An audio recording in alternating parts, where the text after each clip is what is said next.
الزمان والمكان. الزمان والمكان مهمين جدا جدا.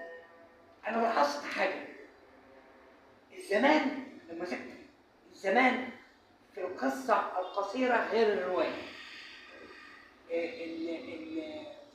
الزمان انا امبارح الساعه 1:30 جاتلي مكالمه من الاستاذ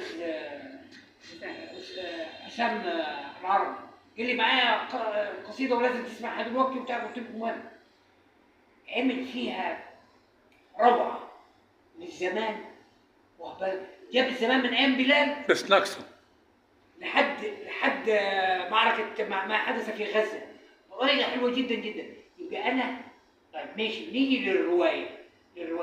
الروايه ده كلامي انا الشخصي. الروايه لو اتمثل فيها جزء في هذا الزمن وكلها في زمن تاني، الروايه غالبا بتصدر.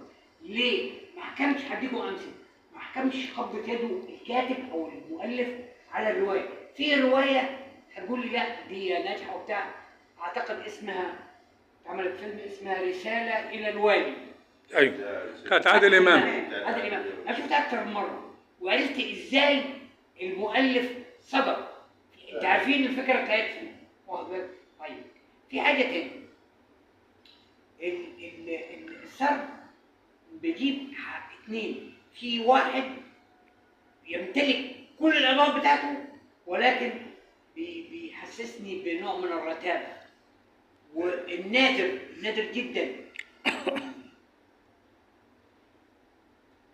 عندك تاخير يا باشا.